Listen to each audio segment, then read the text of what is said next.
Kartu Mahasiswa Unggul atau KJMU tahap 2 tahun 2022.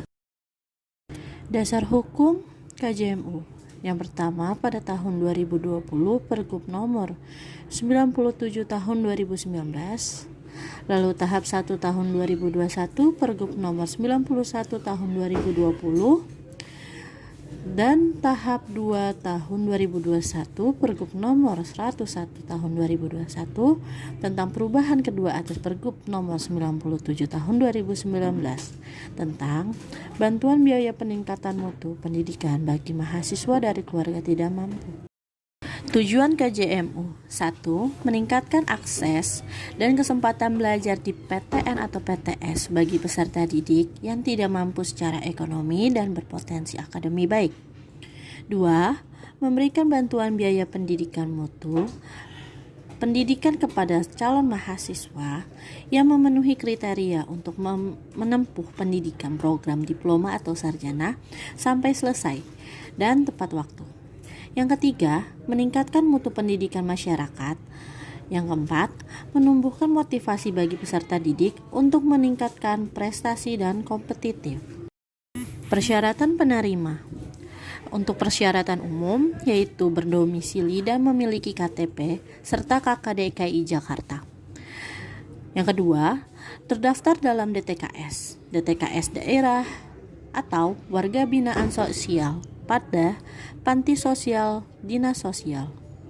Yang ketiga, tidak menerima beasiswa atau bantuan pendidikan lain yang bersumber dari APBN atau APBD. Jadi untuk KJMU ini kita harus milih salah satu. Misalkan sekarang itu ada kayak IP kuliah. Nah kita harus pilih salah satu, mau KJMU atau KIP kuliah gitu.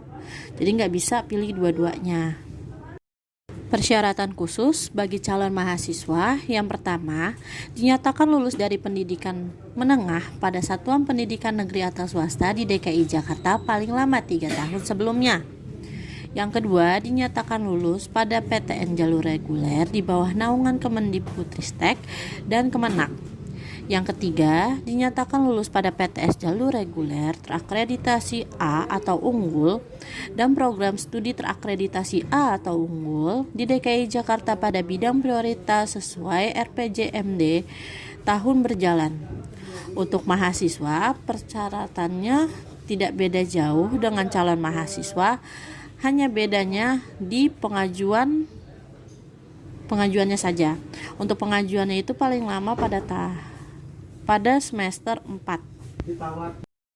PTS di DKI Jakarta yang memenuhi persyaratan KJMU. Di sini kita bisa lihat ada beberapa universitas swasta yang memenuhi persyaratan KJMU. Misalkan seperti Universitas Gunadarma, Bina Nusantara, Universitas Mercu Buana dan lain sebagainya. Peruntukan dana KJMU. Besaran dana KJMU adalah 9 juta per semester. Peruntukan dananya adalah untuk biaya penyelenggaraan pendidikan.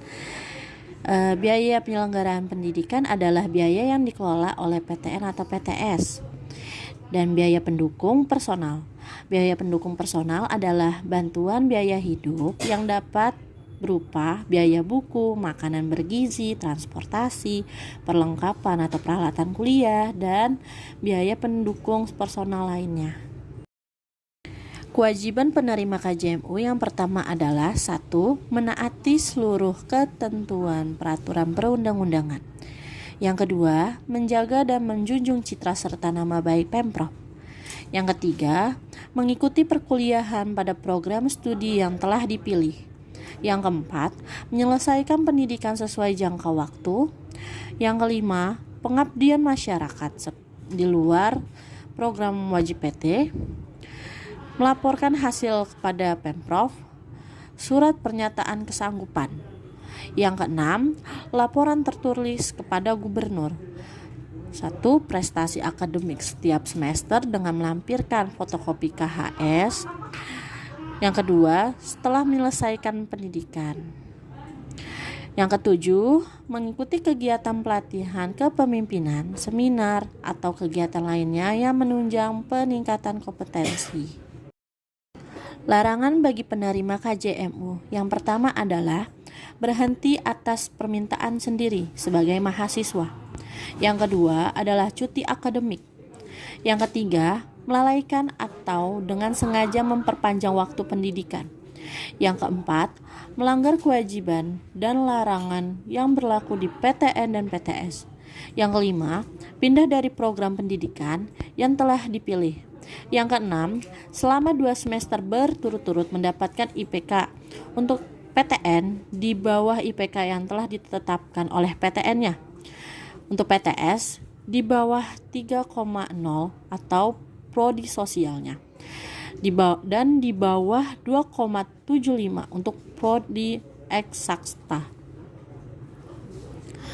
Yang ketujuh, menerima bantuan biaya personal pemerintah lainnya, baik pemerintah pusat maupun pemerintah daerah. Berarti untuk KJMU ini tidak bisa mendapatkan bantuan biaya lainnya gitu. Jadi kalau udah KJMU aja. Mekanisme dan timeline pendataan KJMU. Pada tanggal 22 Agustus sampai 2 September, calon penerima menyerahkan berkas pendaftaran ke sekolah. Pada tanggal 5 sampai 13 September, sekolah menginput data calon penerima ke dalam sistem KJMU. Jadi data-data yang sudah diberikan kepada sekolah nanti akan diinput pada tanggal 5 sampai 3 September.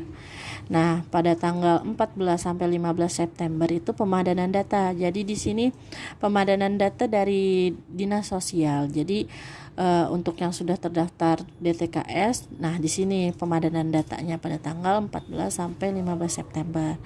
Nah, jika pemadanan data sudah selesai pada tanggal 16 sampai 26 September, datanya akan diverifikasi dan dipersetujukan oleh kepala sekolah. Nah, pengumuman data calon penerima di sekolah akan diumumkan selama 6 hari kerja. Nah, bagi peserta didik yang tidak terdaftar dapat menghubungi Pusdatin Jamsos atau kelurahan sesuai tempat tinggal.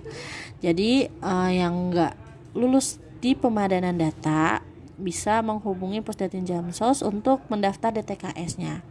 Nah, pada tanggal 27 September sampai 3 Oktober itu verifikasi dan persetujuan Kepala Dinas Pendidikan.